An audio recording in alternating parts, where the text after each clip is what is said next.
जय हिंद। नमस्कार साथियों, स्वागत है आपका यूट्यूब के चैनल भाषा गणित में। तो हम कक्षा 10 की मैथ की सीरीज में दो चर वाले रैखिक समीकरण पढ़ रहे थे। हम उनको एक एक करके आपको सवाल बता रहे हैं। क्यों बता रहे हैं कि आपकी परीक्षाओं में ये सवाल एक जरूर आता है, तो आपकी परीक्षाओं की दृष्टि से बहुत ही उपयोगी हो जाता है। इसलिए हम आपको बोर्ड में भी लिख कर बता रहे हैं। तो चलो शुरू करते हैं। सवाल क्या कहता है? सवाल कहता है, क्रिकेट टीम के एक कोच ने 3,900 रुपये में 3 बल्ले तथा 6 गेंदें खरीदी। बाद में उसने एक और बल्ला तथा उसी प्रकार की 3 गेंदें 1,300 रुपये में खरीदी। इस स्थिति को बीजगणितीय तथा ज्यामितीय या ग्राफी रूपों में व्यक्त करो। तो सबसे पहला काम क्या होता है, हम सवाल को बहुत ही ध्यान से पढ़ते हैं। पढ़ने के बाद देखते हैं उसमें क्या क्या दिया गया है और क्या पूछ रहा है। पूछा क्या जा रहा है, आपको बीजगणितीय फॉर्म में इसको व्यक्त करना है और ग्राफी चित्रण भी करना है, यानी कि दो स्थितियां आपको व्यक्त करनी है। तो हल करने से पहले आपको देखना पड़ेगा कि इसमें क्या क्या दिया गया है, किसकी बात की गई है, बल्ले और गेंद की बात की गई है और उनका क्या दिया गया है, मूलधन। तो सबसे पहले लिखेंगे जो दिया गया हो। क्या दिया गया है? बल्ले के बारे में बात की गई है और गेंद के बारे में और रुपए के बारे में। इस तरीके से सवाल अगर यदि आपसे पूछा जाए तो आप सेम इसी तरह से करना। फिर यहाँ पर बल्ले के सामने बल्ले लिखेंगे, यानी कि पहली स्थिति में क्या दिया गया है। पहली स्थिति में 3 बल्ले 6 गेंदे और 3900 रुपये में खरीदा। तो 3 बल्ला 6 गेंदे कितने रुपए में? 3900 में। दूसरी स्थिति में क्या बोल रहा था? दूसरी स्थिति में एक बल्ला और उसी प्रकार की 3 गेंदें, यानी एक बल्ला 3 गेंदें 1,300 रुपये में। समझ गए? इतना लिखने के बाद हम दो चर वाला समीकरण पढ़ रहे हैं, तो क्या करेंगे? मानेंगे। क्या मानेंगे? यहाँ पर लिखेंगे, माना एक बल्ले का मूल्य बराबर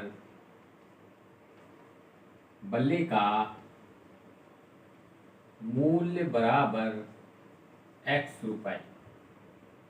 समझ गए? फिर यहां लिखेंगे गेंद का मूल्य बराबर, एक गेंद का मूल्य बराबर y रुपए। ऐसा क्यों माना मैंने? क्योंकि यहाँ पर बल्ले की और गेंद की यानी दोनों की बात की गई है, तो इसको हम समीकरण के रूप में व्यक्त करने के लिए क्या करेंगे? एक बल्ले का मूल्य x मान लेंगे और एक गेंद का मूल्य y मान लेंगे। फिर क्या करेंगे? यदि आपसे कहा जाए एक बल्ले का मूल्य यदि x रुपए है, तो 3 बल्ले का मूल्य कितना हो जाएगा? तो 3 गुणते x। क्या करेंगे? 3 गुणा x, यानी 3x हो जाएगा। उदाहरण के लिए समझते हैं, यदि आपके पास पहले से 4 गेंदें थी और एक गेंद का मूल्य 8 रुपये हो, तो 4 गेंदों का मूल्य क्या होगा? तो आप क्या करेंगे? 4 में 8 का गुणा करेंगे, यानी कि 8 चौको 32 रुपये। इसी प्रकार 3 बल्ला थे, एक बल्ले का मूल्य x रुपये, तो क्या करेंगे? गुणा कर देंगे, तो 3x हो गया। फिर क्या करेंगे? उसी के साथ में 6 गेंदे, तो साथ में का मतलब प्लस करना पड़ेगा। 6 गेंदें खरीदी, यानी एक गेंद का मूल्य यदि y रुपये, तो 6 गेंद का मूल्य 6 गुणते y, तो 6y और दोनों का योग, यानी दोनों मिलकर कितने रुपए में मिले? तो 3900 रुपये में मिले। समीकरण नंबर ए बनकर तैयार हो गया। बात समझ में आई? केवल मेन मुद्दा क्या है, आपको समीकरण बनाना आना चाहिए। कैसे बनाते हैं हमने आपको सिखाया। दूसरा समीकरण इसी तरह से बनाएंगे। कहता है दूसरी स्थिति में एक बल्ले का मूल्य कितना होगा। एक बल्ले का मूल्य x माना तो x ही होगा। प्लस में का मतलब एक बल्ले के साथ 3 गेंदें खरीदी हैं तो प्लस करेंगे। एक गेंद का मूल्य y रुपए तो 3 गेंद का मूल्य 3y, और दोनों को कितने में खरीदा, 1300 में खरीदा। समीकरण नंबर 2 बन गया। आपका एक जवाब तो आ गया। क्या कह रहा था, इस स्थिति को बीजगणितीय रूप में व्यक्त करो, तो हमने बीजगणितीय रूप में व्यक्त कर दिया। अब कहता है ज्यामितीय या ग्राफी चित्रण करो। तो ज्यामितीय या ग्राफी चित्रण करने के लिए हमको x और y के मान, एक बार समीकरण नंबर 1 में x का मान अपनी तरफ से रखेंगे तो y का आएगा, फिर y का मान अपनी ही तरफ से रखेंगे तो x का मान आएगा। यानी कि समीकरण नंबर 1 से भी 2 निर्देशांक निकालेंगे और समीकरण नंबर 2 से भी 2 निर्देशांक निकालेंगे। फिर हम चतुर्थांश बनाएंगे। फिर इसके बाद उन बिंदुओं को जिस स्थान पर होना चाहिए वहाँ रखेंगे। फिर इसके बाद आपका सही जवाब यहाँ पर प्रदर्शित हो जाएगा। तो शुरू करते हैं समीकरण नंबर 1 से। तो इसको थोड़ा मिटाना पड़ेगा।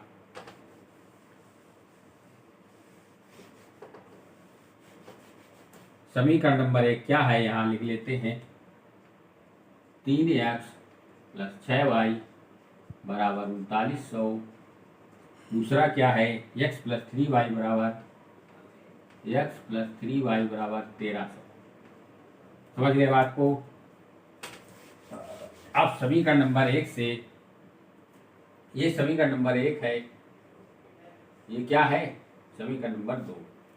अब समीकरण नंबर 1 में अपनी तरफ से x का मान रखेंगे। क्या रखेंगे कि यहाँ पर y का मान ऐसा प्राप्त हो, कैसा प्राप्त हो, जो आप ग्राफ में उसको बड़ी आसानी से बना सकें।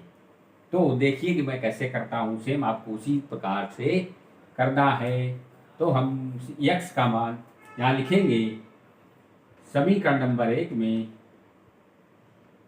समीकरण नंबर 1 में x का मान रखना है। तो क्या रखेंगे इसमें, x बराबर कितना रख दें कि यहाँ पर इस 6 का इसमें भाग देना पड़े कि कट जाए। तो क्या करेंगे, यदि आप अपने दिमाग में सोचें, इस 3900 में यदि 3600 बन जाए, 3900 में 3600 बन जाए तो इस 6 का भाग देने पर 36 में 6 का भाग जाएगा। तो ये यानी कि 39 में कितना घटा देंगे, 36 हो जाए 3600, यानी 300 घटा दें 300। कैसे आएगा, x का मान हमको 300 यहाँ से आएगा। तो यहाँ पर दिमाग लगाना पड़ेगा आपको। तो समीकरण नंबर 1 में x का मान कितना रख दें, x बराबर 100 रखने पर, है कि नहीं, जब 100 रख दोगे तो 3 × 100 + 6y बराबर 3900। फिर यहाँ से 6y बराबर 300 उधर जाएगा तो माइनस में हो जाएगा। 3900 में यदि 300 जाएगा तो 6y बराबर 3600 आएगा। 6 इधर गुणा में है, इधर जाएगा तो भाग में हो जाएगा। तो y बराबर 3600/6, तो कितना आ गया, 600। 6 का भाग दे दिया, 600 आया। तो समीकरण नंबर 1 से एक बार मैंने x का मान रखा, तो एक समीकरण नंबर 1 का निर्देशांक कितना आया, इसका निर्देशांक का मान लेते हैं a। इसका x का मान मैंने 100 रखा तो कितना आया, 600, यानी कि 100 का मान 600। समझ गए बात को। ये हमेशा x होता है और ये y होता है। बात समझ में आई। अब इसके बाद अपनी ही तरफ से समीकरण नंबर 1 में y का मान रखेंगे। तो x का मान यानी दूसरा निर्देशांक निकालना है। हम वही मान नहीं रख सकते क्योंकि एक ही निर्देशांक आएगा उससे। अब अलग अपनी तरफ से सोचते हैं, इसमें y का मान कितना रखा जाए कि 3 से कट जाए, कितना, उसमें कुछ घटाने पर। तो क्या करेंगे, सोचिए जरा, कितना रखेंगे, यहाँ पर कितना रखेंगे। तो अपनी तरफ से y बराबर यहाँ पर कितना रख दें, 7 या 6, 5 रख देते यानी 500। दिमाग लगाया मैंने, 500 रख देते। 500 क्यों? 5 का गुणा इसमें होगा तो 30 यानी 3000 हो जाएगा। 3900 में 3000 जाएगा तो 900 बचेगा, फिर 900 3 से कटेगा, इसलिए मैंने 500 माना। आप भी लगाते लगाते एक्सपीरियंस हो जाएगा आपको, तो अपना तुम्हारा भी दिमाग चलेगा कि यहाँ पर कितना रखा जाए कि इससे कट जाए।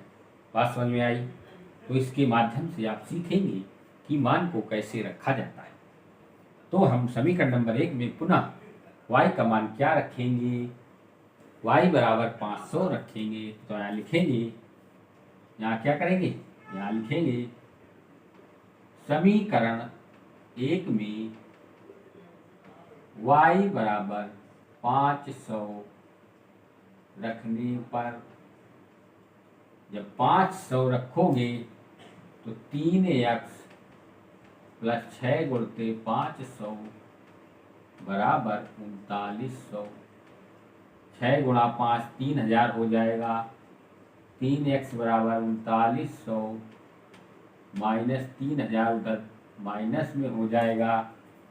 ये संख्या बराबर वाली, यहाँ पर चिन्ह माइनस होता उधर जाती तो प्लस होता, यहाँ प्लस है तो उधर जाएगी तो क्या होगा? माइनस का मतलब इसमें घट जाएगा। तो 3x बराबर कितना आ जाएगा? 900 आएगा। फिर ये संख्या गुणा में है, इधर भाग में हो जाएगा। 3 से भाग जाएगा कितनी बार? 3 बार, तो 300 आएगा। तो दूसरा निर्देशांक क्या आया? y का मान मैंने 500 रखा तो 300 आया। x वाला पहले लिखा जाता है। दूसरा है b, मान लो इसको निर्देशांक कितना है? x का मान 300 कामा y का मान 500। समझ गए? अब आगे चलते हैं, समीकरण नंबर 2 को हल करेंगे तो इसको मिटाना पड़ेगा।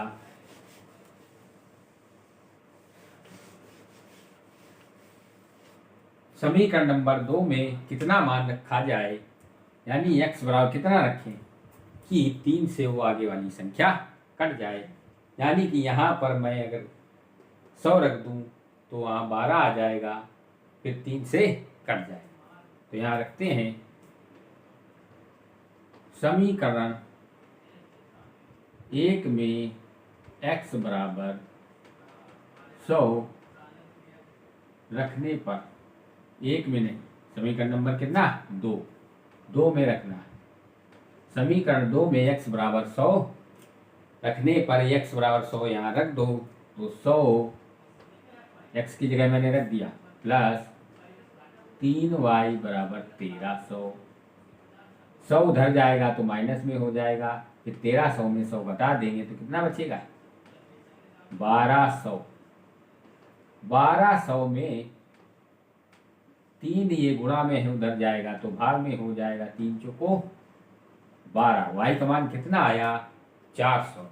यानी कि इस बिंदु के निर्देशांक मान लो c, इसका कितना आया? इसको x बोलते हैं, इसको y बोलते हैं।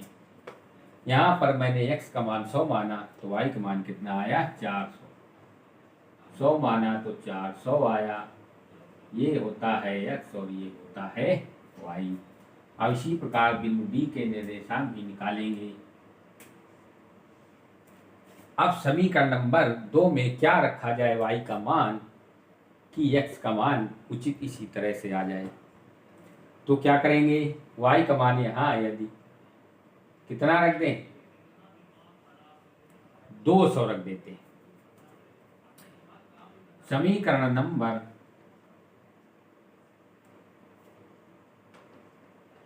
2 में y बराबर 200 रखने पर, जब y बराबर 200 रखेंगे तो कितना आएगा? x की जगह x, 3 गुणते 200, y की जगह 200 बराबर 1300। x प्लस 3 दूनी 600 बराबर 1300। 6 उधर जाएगा तो x बराबर कितना आएगा? 700। तो बात समझ में आई? तो इसके निर्देशांक कितने आए? x का मान पहले रखेंगे 700 कामा कितना? 200। 700 कामा 200। हमारी जो झंझट थी अब वो क्या हल हो चुकी है। अब क्या बचा हुआ है, ग्राफ बनाना। ग्राफ बड़ी आसानी से बन जाएगा। देखते हैं कैसे बनते हैं। चलो बनाते हैं ग्राफ को। ग्राफ बनते ही आपका सवाल खत्म हो जाएगा। तो ग्राफ बनाते हैं, यानी कि ग्राफ कैसे बनाएंगे, चतुर्थांश के माध्यम से चतुर्थांश बनाएंगे। यहाँ पर ऐसे बनाते हैं ग्राफ, फिर इसको ऐसे बनाते हैं।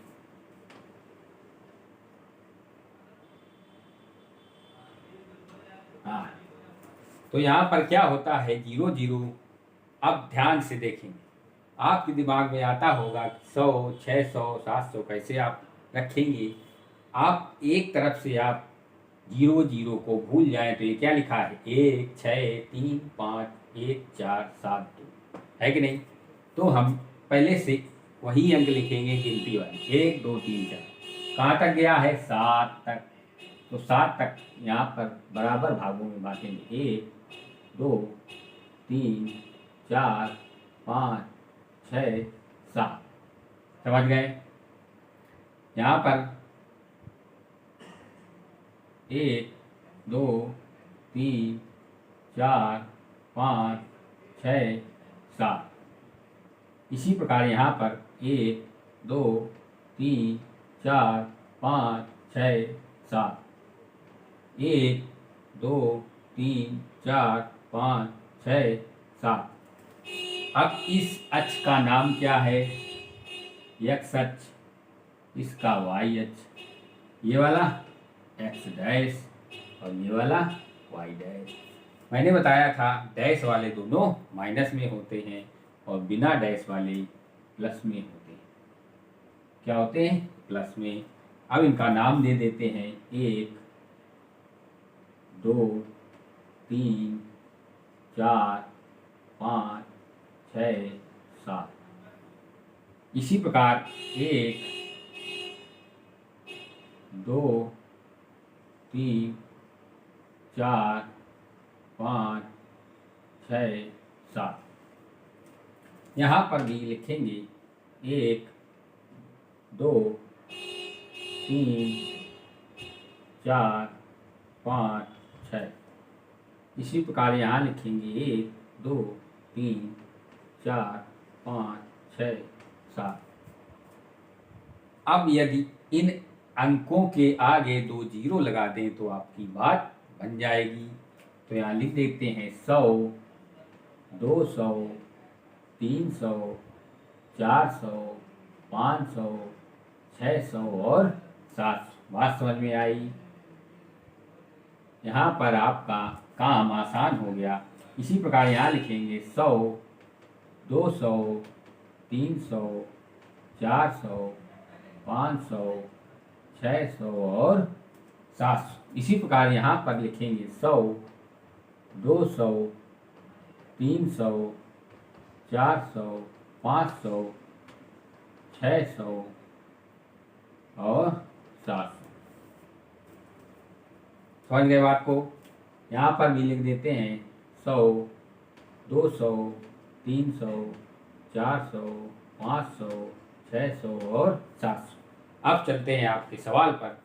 बिंदु ए के निर्देशांक यानी कि 1,6 कहें या 100,6, यानी कि x में आपको 100 जाना है, y में 600। तो x में 100 कहाँ तक जाएंगे, केवल यहाँ तक। अब y में 600 तक जाएंगे, 1 2 3 4 5 6, यानी कि 1 को ले चलो ऊपर तक। कहाँ तक, यहाँ पर 6 लिखा हुआ है, 6 को फिर इधर से मिला दो, ऐसे। बात समझ में आई। इस प्रकार से ये जो बिंदु प्राप्त होगा इसका नाम क्या होगा, 100,600। अब अगला बिंदु बी है, जो बिंदु बी के निर्देशांक 300,500, यानी कि x में 300 जाना है तो 100 गए, x में 200 गए और 300 गए, यहीं पर रुक गए। फिर इसके बाद y में जाना है कितना, 500 तक। तो 500 हमारा कहाँ है, 1 2 3 4 5 और यहाँ 3, तो 5 को आगे बढ़ाएंगे 3 तक, 3 को यहाँ से बुलाएंगे इस प्रकार से, ऐसे जहाँ पर दोनों मिल जाएं वहीं पर b का निर्देशांक प्राप्त होगा और वो होगा 300 कामा 500, 300 कामा 500। तो ये आप समीकरण नंबर 1 के निर्देशांक हो गए। क्या हो गए, समीकरण नंबर 1 के निर्देशांक हो गए। अब इसको मिलाएंगे, क्या करेंगे, ऐसे मिलाएंगे, कैसे, ऐसे एकदम मिलाएंगे ऐसे। तो ये आपकी रेखा इन दोनों बिंदुओं से होती हुई इस प्रकार जाएगी। समझ गए बात को। तो इस रेखा का नाम क्या होगा, 3x + 6y = 39। फिर इसी प्रकार बिंदु C के निर्देशांक 100 कामा 400, 100 x में चलेंगे, 400 y में चलेंगे, यानी 1 2 3 4, यहाँ पर रुक जाएंगे, 100 कामा 400, 100 कामा 400।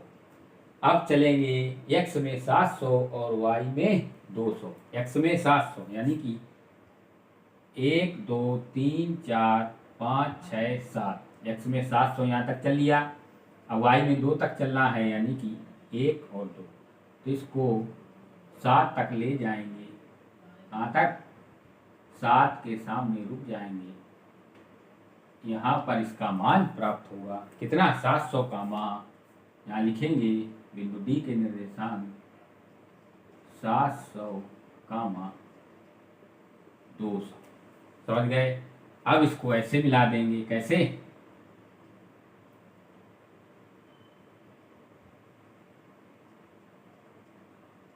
ऐसे मिलाएंगे। बात समझ में आई।